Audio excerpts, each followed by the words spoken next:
Welcome to my channel. ఈరోజు అమ్మ వంటల రుచిలో పుల్ల పుల్లగా ఎంతో టేస్టీగా ఉండే ఎండు రొయ్యలు, కోడిగుడ్లు, పచ్చి మామిడికాయ కూర ఏ విధంగా తయారు చేయాలో ఇప్పుడు చూద్దాం. ముందుగా స్టవ్ మీద ఒక పాత్రను పెట్టుకొని పావు కప్పు నూనె వేసుకోవాలి. నూనె వేడైన తర్వాత బాగా కడిగి పెట్టుకున్నటువంటి ఎండు రొయ్యలు పావు కప్పు వేసుకొని లో ఫ్లేమ్లో కలుపుతూ బాగా వేయించుకోవాలి. ఎండు రొయ్యలను బాగా వేయించుకోవడం వల్ల టేస్ట్ బాగుంటుంది. తరువాత తరిగి పెట్టుకున్నటువంటి ఉల్లిపాయ ముక్కలు ఒక కప్పు నిండా వేసుకోండి. తరువాత తరిగి పెట్టుకున్న పచ్చిమిరపకాయలు 3 లేదా 4, కరివేపాకు ఒక రెమ్మ వేసుకొని లో ఫ్లేమ్లో కలుపుతూ కొంచెం కలర్ చేంజ్ అయ్యేంత వరకు వేయించుకోవాలి. ఇలా వేయించుకున్న తర్వాత రుచికి సరిపడినంత ఉప్పు, పావు టీ స్పూన్ పసుపు వేసుకొని ఒకసారి అంతా బాగా కలుపుకుందాం. ఇలా కలుపుకున్న తర్వాత మూత పెట్టుకొని లో ఫ్లేమ్లో 2 నిమిషంల పాటు మగ్గించుకోవాలి. ఇలా 2 నిమిషంల పాటు మగ్గించుకున్న తర్వాత మళ్ళీ ఒకసారి అంతా బాగా కలుపుకొని ఇందులో 2 టీ స్పూన్ల కారం వేసుకోవాలి.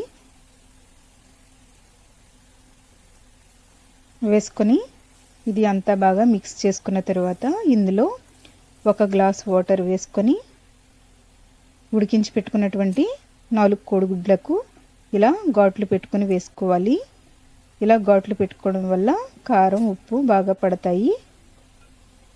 వీటిని ఒకసారి అంతా బాగా కలుపుకొని మూత పెట్టుకొని లో ఫ్లేమ్లో 5 నిమిషంల పాటు ఉడికించుకోవాలి.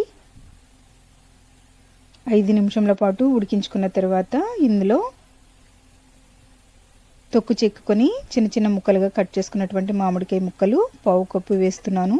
కొంచెం ఎక్కువ పుల్లగా ఇష్టపడే వాళ్ళు ఇంకొంచెం ఎక్కువ వేసుకోవచ్చు. మూత పెట్టుకొని ఇంకొక 5 నిమిషంల పాటు లో ఫ్లేమ్లో ఉడికించుకోవాలి.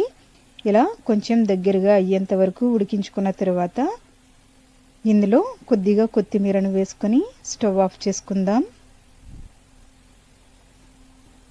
పుల్ల పుల్లగా ఎంతో టేస్టీగా ఉండి ఎండు రొయ్యలు, కోడిగుడ్లు, పచ్చి మామిడికాయ కూర రెడీ అయ్యింది. దీనిని రైస్తో కానీ రోటీతో కానీ తిన్నట్లయితే చాలా బాగుంటుంది. మీరు కూడా మీ ఇంట్లో తయారు చేసుకుని ఫీడ్బ్యాక్ పంపించండి. ఈ వీడియో మీకు నచ్చినట్లయితే లైక్ చేయండి, మీ ఫ్రెండ్స్కి షేర్ చేయండి. మీరు ఇంతవరకు నా ఛానల్ని సబ్స్క్రైబ్ చేసుకున్నట్లయితే సబ్స్క్రైబ్ చేసుకోండి. సబ్స్క్రైబ్ చేసుకున్న తర్వాత పక్కనే ఉన్నటువంటి బెల్ ఐకాన్ని కూడా ప్రెస్ చేయండి. Thank you for watching my video.